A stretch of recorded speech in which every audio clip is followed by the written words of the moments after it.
네, 오늘은 로마서 10장 1절에서 3절 말씀을 중심으로 신앙의 주어를 바꾸라 라는 제목으로 함께 하나님의 말씀 나누도록 하겠습니다. 자, 옛날부터 목사님들의 설교 가운데 많이 나오는 예화가 있습니다. 자, 한 대학생이요, 시험을 보는데 공부를 전혀 안 했다고 합니다. 자, 그런데 담당 교수님이 이제 독실한 크리스천인 것을 알고 이 학생은 답안지에 시험 문제와는 전혀 상관없는 주기도문과 사도신경, 그리고 연약한 자를 도와야 한다는 예수님의 말씀에 관련해서 시험지 앞뒷장을 가득 채웠다고 합니다. 자, 그리고는 마지막에 교수님, 저도 교회 다닙니다. 잘 봐주십시오. 라고 메모까지 남겼습니다. 자, 그랬더니 교수님은요, 시험 답안지에 빨간 글씨로 회개하라. 시험이 가까워 왔느니라. 라는 짧은 답과 함께 F학점을 줬다라고 합니다. 자, 여러분, 이 이야기를 들으면 여러분들은 어떤 생각이 드세요? F학점은 너무했네, 라고 생각할 수도 있고, 이런 이야기를 많이 들어본 적 있다, 라는 등등 여러 가지 생각을 하실 수도 있겠지만, 자, 그런데 저는 항상 말씀을 드리지만, 답안지에 무엇인가를 열심히 적는 일 그 자체는요, 별로 그다지 중요하지 않다라는 거예요. 답안지에는 뭘 적어야 돼요? 정확히 문제를 파악하고 답을 적는 게 가장 중요한 것입니다. 우리는 이것을 위해서 노력해야죠. 신앙도 이와 똑같습니다. 우리가 생각하는 신앙은요, 전혀 중요하지 않습니다. 정말 중요하지 않아요. 하나님이 주신 성경대로, 하나님께서 우리에게 알려주신 원칙대로 신앙생활을 하는 것, 그것이 우리 삶에 있어서 가장 의미가 있는 일인 것입니다. 자, 그래서 우리가 평신도일지라도 우리가 성경을 배우고 또 신학을 배우고 교리적인 것에 관심을 가져야 하는 이유가 바로 여기 있는 것입니다. 우리가 지금 13주 동안이나 무려 바른 신앙이라는 것에 대해서 함께 나눈 이유가 여기에 있습니다. 바른 신앙, 바른 성경 지식이야말로 하나님이 원하시는 그러한 신앙생활의 답이기 때문입니다. 자, 그런데 신학이라는 것이, 교리라는 것이 교단마다 다르고 이 조금의 차이는 있지만, 제가 지금까지 설교를 준비하고 성도님들과 나누는 신학은요, 개혁주의 신학의 틀에서 제가 말씀을 드리고 있습니다. 자, 개혁신앙이라는 것은요, 종교개혁의 신앙이고 장로교, 또 칼빈주의 신학을 의미합니다. 저는 사실 학부를 웨슬리안, 또 알미니안이라고 불리는 성결교 대학을 나왔습니다. 그리고 대학원은 오순절 계열인 순복음에서 공부를 했어요. 그리고 이제 박사 공부를 개혁주의 신학교에 들어가서 처음으로 공부를 했지만, 제가 그곳에서는 신학을 배운 것이 아니라 상담 심리를 공부했기 때문에 사실 저는 따지고 보면 이 칼빈 신학, 또 개혁주의 신앙의 정반대편에서 저는 공부를 항상 해왔습니다. 그런데 지금은요, 제가 개혁주의 신앙을 견지한 그러한 목사가 되었습니다. 자, 제가 왜 개혁주의 신학을 갖게 됐냐면요, 자, 대학원에 들어와서 맨날 교수님들이 이 칼빈주의나 장로교를 공격하는 거예요. 쉽게 말하면 비속어죠. 까는 겁니다. 이 성결교나 다른 이제 순복음 쪽에서는 장로교 신학을 계속 이제 비판을 하는 거예요. 그래서 교수님들은 왜 저렇게 저분들을 비판하는 것일까 궁금해서 제가 이제 다른 칼빈주의 말고는 신학을 많이 배웠으니까 그거에 대해서 좀 공부를 해보자라고 개혁주의, 칼빈 신학을 공부하다 보니까 이것이 더 성경이 말하는 신학과 가깝다라는 것을 제가 느끼고 이제 신학의 노선을 바꾸게 된 것입니다. 자, 그러니까 여러분들은 지금 개혁주의 신학의 노선, 장로교파, 빅소교회에서 신앙생활을 하신 것을 아주 좋은 판단이라고 제가 길게 설명을 한 것입니다. 자, 그런데 간혹 개혁신앙을요, 이 개혁이라는 단어를 혁명으로 오해하셔서 급진적이고 새로운 신앙의 형태라고 생각하시는 분들이 더러 있습니다. 자, 이것은 오해죠. 자, 개혁신앙이란 16세기 중세 카톨릭이 부패하면서 이제 면죄부를 돈을 주고 팔았잖아요. 성경과 전혀 잘못된 교리를 가르치고 그것에 빠져들게 되었을 때 마틴 루터가 이건 아니다, 성경으로 돌아가자라는 신앙에서 탄생한 것이 바로 종교 개혁신앙인 것입니다. 자, 우리가 알고 있는 청교도 신앙, 그리고 장로교 신앙이 대표적인 개혁신앙의 형태인 것이죠. 자, 그러니까 사실 따지고 보면 우리가 말하는 종교개혁 이후에 카톨릭과 분리되어진 개신교의 모든 교회는요, 사실 이 개혁신앙에 뿌리를 두고 있다는 것입니다. 자, 하지만 안타깝게도 시간이 지나면서 뿌리가 되는 신앙의 원형을 잃어버리고 변형되어진 교회에 변형되어진 성도가 늘어가고 있는 것이 지금의 현실이 아닌가라는 생각을 해봅니다. 자, 때문에 많은 분들이 뭐가 필요하다고 말해요? 제2의 종교개혁이 필요하다라고 말하는 시대가 된 것입니다. 자, 사랑하는 여러분, 우리가 신앙생활을 하면서 하나님을 아는 바른 지식은요, 필요한 것이 아니라 필수입니다. 절대로 선택이 아니라는 거예요. 자, 때문에 내용이 조금 어렵다고 해서, 지루하다고 해서 피해갈 수 있는 문제가 아니라는 것입니다. 자, 우리는 열심을 다해 하나님을 아는 지식을 쌓아서 반드시 개혁신앙의 뿌리를 되찾아야 되는 줄로 믿습니다. 자, 그러기 위해서는 우리가 뭘 해야 될까요? 오늘 설교를 잘 들으시면 됩니다. 항상 제가 부탁을 드리잖아요. 오늘 말씀을 잘 들으면 된다.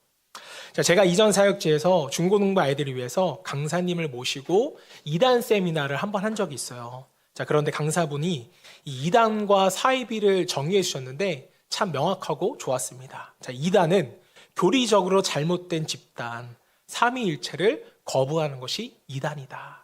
자, 그리고 사이비는 종교를 빙자한 비윤리적, 도덕적 집단이다. 비도덕적 집단이다. 이렇게 깔끔하게 정리를 해주셨는데, 자, 그런데 추가 설명을 하시면서 이렇게 말씀하시더라고요. 굳이 2단과 사이비를 나눌 필요가 없습니다. 자, 왜냐하면 신학적으로 잘못된 이론으로 무장된 2단은 반드시 사이비가 되기 마련입니다. 이 말을 하시는데 정말 공감했습니다. 많은 2단들이 처음에는 2단인 것 같았으나 결국에는 사이비로 다 변질이 되잖아요. 굉장히 핵심적인 가르침을 저는 줬다라고 생각합니다. 자, 여러분, 우리도 마찬가지예요. 잘못된 신학 체계가 들어오면 당연히 사이비적 삶이 우리 삶 가운데 들어올 수밖에 없습니다. 자, 호세아 4장 6절 7절 말씀. 내 백성이 지식이 없으므로 망하는도다. 내가 지식을 버렸으니 나도 너를 버려 내 제사장이 되지 못하게 할 것이요 내가 내 하나님의 율법을 잊었으니 나도 내 자녀들을 잊어버리리라. 7절. 그들은 번성할수록 내게 범죄하니 내가 그들의 영화를 변하여 욕이 되게 하리라. 자, 여러분, 성경을 보더라도 하나님에 대한 지식이 빈약해짐으로써 따라오는 결과가 뭐예요? 범죄라는 거예요. 그리고 세상은 하나님께 범죄하더라도 우리에게 잘 살 수 있을 것이라고 말합니다. 자, 하지만 공의로우신 하나님은요, 이 범죄를 당연히 심판하십니다. 자, 여러분, 하나님을 아는 지식을 소홀히 하면 내 방식대로 믿을 수밖에 없어요. 또 우리는 내 방식대로 믿어도 되겠지라고 생각하는 것은 정말 큰 착각입니다. 자, 왜 우리가 교회를 다니면서 하나님을 믿고 예수님을 믿는다고 하면서도 왜 우리의 삶을 바뀌지 않는 것일까? 사실 여러분, 의지와 노력의 문제라기보다는 하나님은 어떤 분이신가? 내가 받은 구원은 무엇인가? 나는 어떠한 존재인가? 이것에 대한 저는 알매 빈약함이라고 생각을 합니다. 자, 만약 우리에게 하나님을 바로 아는 지식이 들어오면 여러분, 사고의 체계가 바뀌게 돼 있어요. 쉽게 말하면 생각하는 방식이 달라지면 행동이 달라지고, 행동이 바뀌면 삶에서 신앙의 열매들이 맺혀지게 되는 것입니다. 해야지, 믿어야지. 맹목적으로는요, 우리의 신앙이 변화되기는 어렵다는 것이죠. 여러분도 다 경험해 보셨잖아요. 신앙생활 열심히 해보려고 했는데 오히려 무기력해지고, 열심히 했는데 오히려 슬럼프에 빠지고, 의지의 좋고 나쁨이 아니라 우리의 사고체계가 하나님을 아는 지식으로 변화되어야 하는 것입니다. 성직자와 성도의 대화를 좀 들려드리겠습니다. 성도가 물었습니다. 기도 중에 담배를 피워도 됩니까? 성직자가 답합니다. 안 됩니다. 그건 불경한 행위입니다. 성도가 다시 묻습니다. 그런 담배를 피우다가 기도를 해도 됩니까? 당연히 됩니다. 기도는 언제든지 할 수 있습니다. 무슨 말이에요, 여러분? 닭이 먼저예요? 알이 먼저예요? 이 이야기를 여러 가지 관점에서 해석이 가능하지만 오늘 우리가 나누고 있는 맥락에서 볼 때 이 대화에는요, 중요한 내용이 빠졌다는 거예요. 중요한 것을 전혀 생각하지 않았습니다. 바로 기도가 무엇인지, 그리고 기도를 왜 해야 되는지에 대한 근본적인 고민은 없다는 것이죠. 그저 기도의 방법, 기도의 형태에 대한 논의만 있을 뿐 본질은 빠져있기 때문에 엉뚱한 대답을 할 수밖에 없는 것이죠. 여러분, 책 한 권을 소개해 드리겠습니다. 서울대 3대 명강의로 뽑히는 서울대 심리학과 최인철 교수가 쓴 책인데요. 프레임, 나를 바꾸는 심리학의 지혜라는 책입니다. 이 책에서는요, 상위 프레임과 하이 프레임에 대해서 이야기를 나눠요. 제가 다음 주도 이 책을 좀 소개시켜 드리면서 말씀을 전하려고 하는데요. 자, 여기서 말하는 프레임이란 사람이 세상을 보는 창, 어떤 문제를 바라보는 관점, 또 사고의 방식 또는 고정관념을 다 포함하는 개념이 바로 프레임입니다. 자, 최인철 교수는요, 보통 사람들이 자연스럽게 갖기 쉬운 프레임은요, 대개 하위 수준의 프레임이래요. 이 프레임에 속하는 말이 어떤 말이 있냐면, 예를 들면 먹고 살기 바쁜데, 귀찮은데 뭘, 남들도 안 하는데, 자, 이런 단순하고 본능적인 생각들은 뭐예요? 하이 프레임이라는 거예요.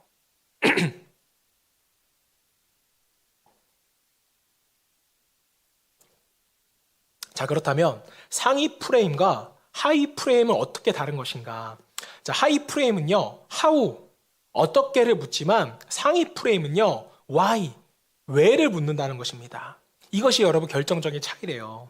자, 상위 프레임에서는 그 일이 필요한 이유와 의미, 목표를 묻고 또 비전을 찾고 이상을 세운다면 하이 프레임에서는 그 일을 하기 위하여 얼마나 어려운지 또 쉬운지 시간이 얼마나 걸리는지 성공 가능성은 얼마나 되는지 구체적인 절차를 묻는 것이 하이 프레임이라고 합니다. 자, 그래서 궁극적인 목표나 큰 그림을 놓치고 항상 주변의 이슈들을 쫓아다니라 에너지를 낭비하는 것이 하이 프레임의 사람들이라는 것이죠. 제가 정말 이것을 많이 느끼는 게 뭐냐면 흔히 말하는 공부 잘하는 학생들이나 이 청년들을 보면 이 친구들은요, 뭔가 비전을 가지고 왜 공부를 해야 되는지를 먼저 깨닫고 스스로 공부합니다. 자, 스스로 공부하니까 뭘 잘해요? 당연히 공부를 잘하겠죠. 자, 그런데 흔히 말하는 공부를 못하는 친구들, 다 저희 이야기들이잖아요.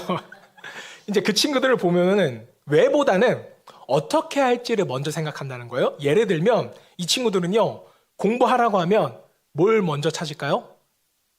좋은 시설의 독서실이 어딘지 먼저 찾는 거예요. 예를 들면 산소가 나오는 독서실, 이런 걸 찾습니다. 또 잘 나오는 펜, 항상 잘 나오는 펜, 형광펜 이런 걸 다 챙기고 공부에 집중이 되는 음악, 이런 걸 찾더라고요. 내가 왜 공부하는지 잘 몰라요. 지금 다 여러분들 이야기인 것 같아서 지금 웃고 계시는데 신앙도 역시 여러분 마찬가지입니다. 엉뚱한 곳에 우리가 에너지를 소비하지 않으려면 여러분 프레임을 바꿔야 한다는 거예요. 자, 그렇다면 가장 기본이 되는 변화는 뭘까? 바로 여러분 신앙의 주어를 바꾸는 것입니다. 여러분 신앙의 주어를 정말 바꾸셔야 돼요. 자, 우리는 대개 나는 어떻게 신앙생활을 할 것인가? 내가 무엇을 해야 하는가? 라는 질문을 우리 신앙과 삶 가운데 계속 던집니다. 자, 그런데 이 질문을 하나님은 왜 나를 신앙으로 부르셨을까? 하나님은 내가 무엇을 하기를 원하실까? 이걸로 여러분 바꿔보는 거예요. 나에서 하나님을 주어로. 자, 여러분 신앙생활은 결코 내 주도로 하는 것도 아니고 내가 어떤 목적을 이루기 위해서 신앙을 이용하는 것도 절대 아닙니다. 자, 하나님은 이용의 대상이 절대 될 수가 없죠. 자, 신앙생활은 내가 원하는 목적을 이루기 위함이 아니라 하나님이 나를 부르신 목적을 발견하고 그 목적대로 살아가는 것이 인간의 목적이고 우리의 신앙인 줄로 믿습니다. 자, 때문에 우리 신앙에서의 주어를 나에서 반드시 하나님으로 바꿔야지만 합당한 신앙생활이 가능해진다는 거예요. 이렇게 자신의 삶에 있어서 또 신앙을 해석할 때 주어를 하나님으로 바꾼 성경 인물이 있습니다. 바로 요셉이죠. 요셉은 형들이 자신을 해치려고 했지만 총리가 되어 그들을 만났을 때 그 상황을 매우 신앙적으로 해석한 것을 우리가 볼 수 있습니다. 자, 모든 상황을 주도하신 분이 하나님이심을 믿고 주어를 하나님으로 바꾼 거예요. 창세기 4장 5절 말씀. 어떻게 해석했는지 볼게요. 요셉이 당신들이 나를 이곳에 팔았다고 해서 근심하지 마소서, 한탄하지 마소서. 하나님이 생명을 구원하시려고 나를 당신들보다 먼저 보내셨나이다. 이어서 5장 20절. 당신들은 나를 해하려고 하였으나 하나님은 그것을 선으로 바꾸사 오늘과 같이 많은 백성의 생명을 구원하게 하시려 하셨나니.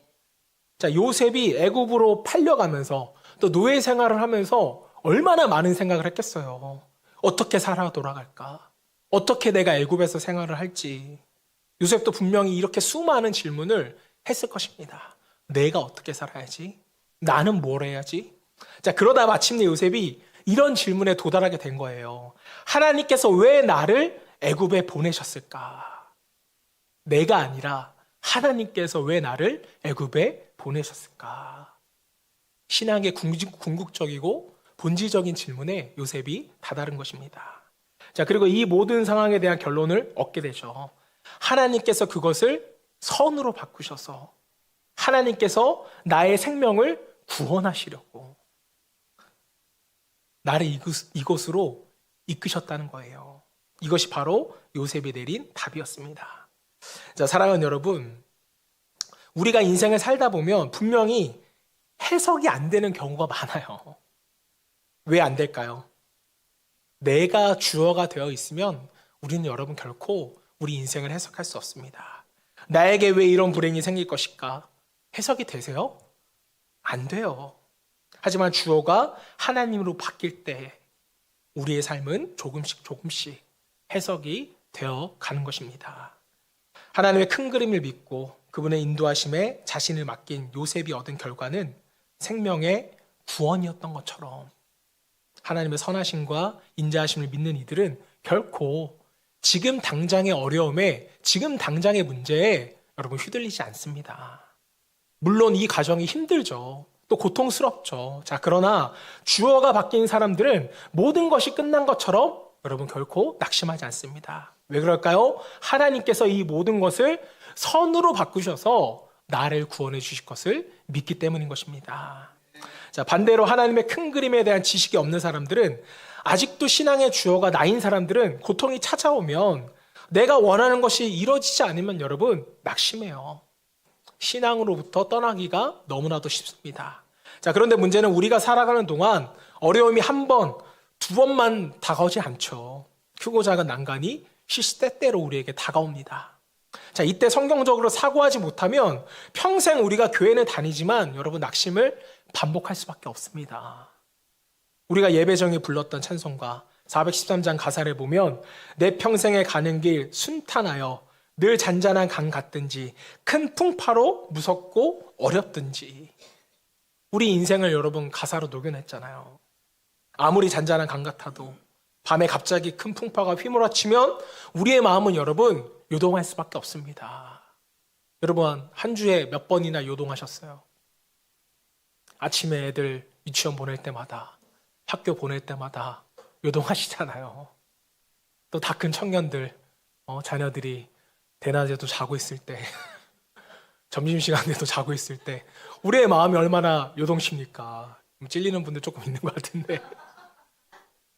자, 그러나 이때 우리가 하나님의 작정하심 안에 있음을 신뢰한다면 하나님이 우리 인생에 주어 되셔서 우리를 이끌어 주신다면 우리의 마지막 고백은 이 찬양의 후렴구와 같이 될 줄로 믿습니다. 내 영혼 평안해. 내 영혼, 내 영혼 평안해. 아멘. 저 여러분 모두가 신앙의 주어를 나에서 하나님으로 바꿈으로써 하나님의 목적에 합당한 인생, 또 평안한 인생 되시기를 주님을 축복합니다. 자, 여러분 우리가 인생 신앙생활을 잘하기 위해서 이 why, 왜라는 상위 프레임을 가져야 한다고 제가 말씀을 드렸습니다. 자, 그렇다면 이런 질문을 우리가 할 수도 있겠죠. 도대체 왜 하나님은 나를 먼저 구원하셨을까? 하나님은 아무 공로 없는 우리를 왜 구원하셨을까? 하나님은 우리를 왜 수많은 교회 중에 우리 빗소교회로 부르셨을까?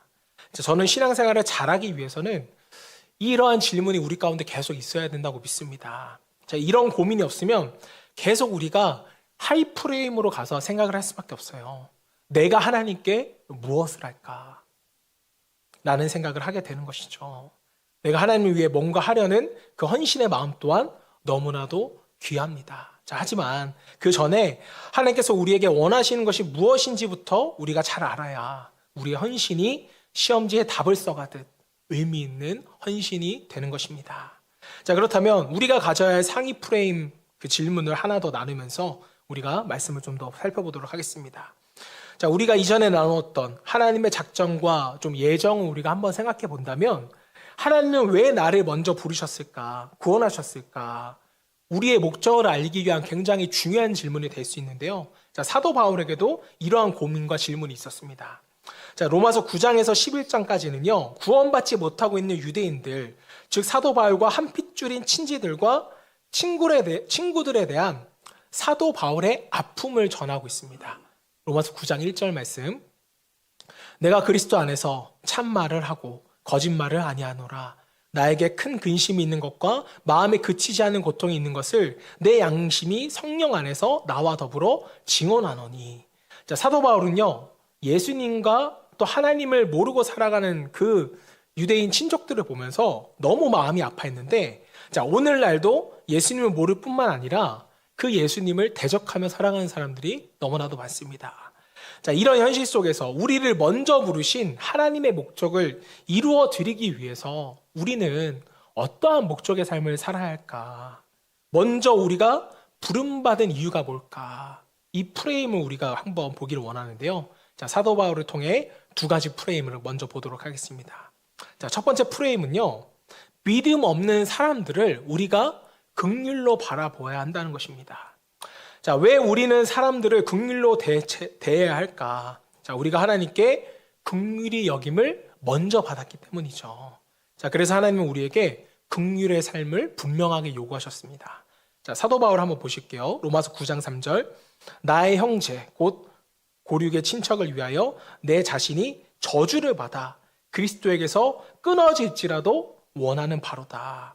자, 사도 바울이 얼마나 많은 긍휼을 지녔냐면 내가 구원받지 못하더라도 나의 친족들, 같은 유대 민족은 구원받았으면 좋겠다라는 그런 말씀을 하는 거예요. 쉽게 말하면 본인의 구원을 포기했다는 선언입니다. 자, 여러분, 하나님께서 먼저 부름받은 자로서 그 목적에 맞게 잘 살고 있는지를 여러분들이 한번 판단해 보고 싶다면 여러분 자신에게 질문을 하시면 됩니다. 다른 사람을 위해 안타까운 마음으로 내가 기도하고 있는가? 나는 아무 공로 없이 구원받았는데 이것이 내가 미안하지는 않은가? 만약 먼저 구원받은 우리들에게 더 나은 것이 있어서 구원을 받았다면 우리는 불신자들에게 분명 할 말이 있겠죠. 당신도 나처럼 열심히 해봐요. 나처럼 열심히 하면 구원받을 수 있습니다. 라고 말할 수 있을 텐데, 자, 우리가 구원받은 것에 대해서는 우리가 아무런 공로가 없었잖아요. 자격이 없는데 그저 하나님의 은혜로 구원을 해주신 것입니다. 저는 이 사도 바울의 고백에 저는 무너졌어요. 나에게는 영혼을 향한 이러한 간절함이 있는가? 내가 구원받지 않아도 되니까 우리 지수만큼은, 우리 지은이만큼은 구원해 주시옵소서. 이러한 고백을 내가 한 번이라도 한 적이 있는가? 미안해, 한 번도 없었어. 벌써 저는 5, 6년 전의 일이지만 제가 사역지를 찾았을 때 많은 목회자들이 이 사역지를 찾을 때 대형 교회를 가려고 합니다. 저도 마찬가지였죠. 사역하기 좋은 흔히 갖춰진 교회를 원하여서 지원서를 냈습니다. 자, 그런데 그때 5, 6년 전에 하나님께서 저에게 물으셨어요. 왜 거기로 가기를 원하느냐? 그리고 이 질문은 또 다른 질문이 되어서 거기로 안 가면 뭐가 문제냐? 라는 질문이 저에게 다가왔습니다. 그래서 저는 대답했어요. 하나님, 문제야 많죠. 사택 문제도 있고 아이들 양육 문제도 있고 사례 차이도 큰데 이게 왜 문제가 아니겠습니까? 자, 그런데 하나님은 저에게 다시 물었어요. 너는 목회를 왜 하니? 영혼을 살리기 위해서 목회하죠. 그렇다면 여러분, 제 말이 진실이라면 목회지를 선택하는 데 있어서 교회의 크고 작음은요, 절대 조건이 아닙니다. 그렇죠? 제 마음 가운데 영혼을 살리기 위한 목적이 가장 먼저라면, 자, 그렇다면 여기서 제가 할 일은 이러한 질문으로 전환이 되어야 하는 거예요. 내 마음에 영혼에 대한 긍휼함이 있는가? 이 질문으로 여러분 전환이 되지 않으면 우리는 계속해서 하위 수준의 프레임, 내가 저 교회 가면 얼마를 받을 수 있을까? 내가 저 교회 가면 사역하기가 편할까? 계속 이런 어떻게 하위 프레임으로 이 질문과 답변을 하게 되면서 진짜 소중한 것을 놓치게 될 가능성이 높다는 것입니다. 자, 여러분, 이곳에서 없었던 그 영혼에 대한 안타까움에 조건이 좋은 곳으로 간다고 과연 그게 생길까요, 여러분? 내가 원하는 조건을 다 갖춰놓으면 그제서야 내가 영혼을 진심으로 사랑할 수 있겠다라는 발상이 생길까요? 아니에요. 이렇게 된다면 그것은 위선인 것입니다. 자, 어떤 분들은 목사님이니까 당연히 그런 질문을 해봐야죠 라고 생각할 수 있겠지만 아니에요. 제가 말하는 것은 지금 목사의 목적에 대해서 말하는 것이 아니라 하나님의 목적, 하나님이 먼저 우리를 구원하신 목적에 대해서 여러분들과 함께 나누고 있는 것입니다. 자, 우리 삶의 목적은요, 나의 이기심과 욕심을 채우기 위함이 아닙니다. 하나님께 부름받은 여러분 성경의 인물들을 한 명 한 명씩 잘 살펴보세요.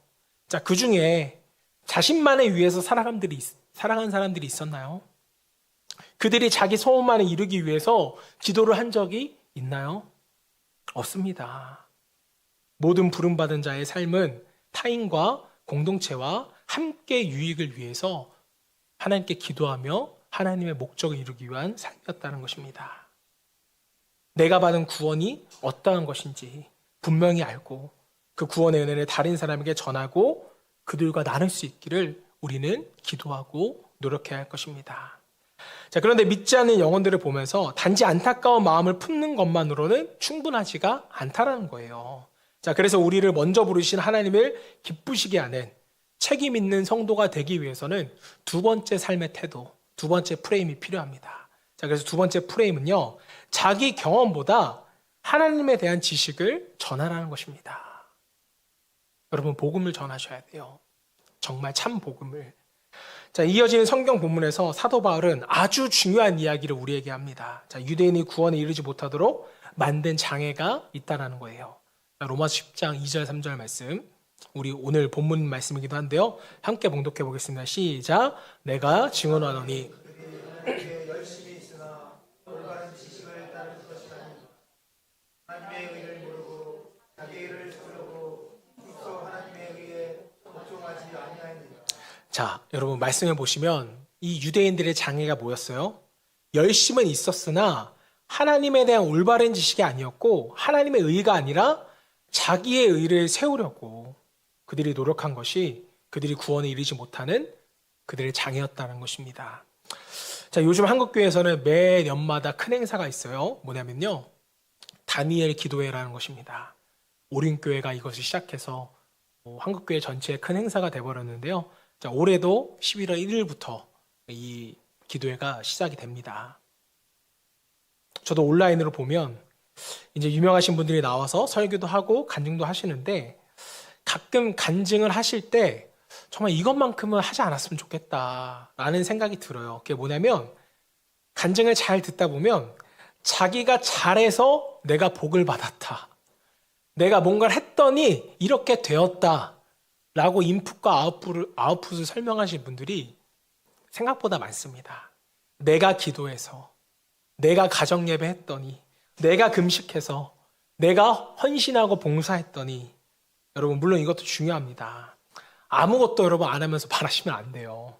자, 신앙이 은혜라지만 감나무 아래서 입 벌리고 기다리는 것과는 우리의 신앙은 다릅니다. 자, 하지만 그럼에도 불구하고 여러분, 간증이 내 자랑이 되어서는 안 된다는 거예요. 자, 간증은 하나님이 우리에게 행하신 일을 공개적으로 찬양하는 것이지 내가 한 일을 자랑하거나 여러분 나열해서는 안 된다는 것입니다. 자, 오직 하나님께 영광을 돌려드리려고 그 은혜에 감사하는 것이 간증입니다. 자, 이런 맥락에서 여러분, 새로 출석한 신자나 교회에 처음 나온 성도에게 여러분 자기 잘난 이야기 안 하셨으면 좋겠어요. 특히 자식 자랑 금지하시길 바랍니다. 자, 자녀들이 실족하는 경우를 제가 정말 많이 봤어요, 여러분. 학교에서도 비교당하는데 교회까지 와가지고 다른 자식하고 내 자식하고 비교하면 여러분 정말 많이 실족합니다. 교회 안에서는요, 자기를 자랑하는 어떠한 뉘앙스도 삼가하셔야 됩니다. 자, 자신이 잘된 결과보다 그 일을 행하신 하나님을 높여드리고 자신의 연약함을 알고 저와 여러분 모두가 겸손하기를 소망합니다. 자, 여러분 중에 간증으로 사람을 전도하는 분들이 계실 거예요. 좋은 방법입니다. 하지만 조심하셔야 돼요.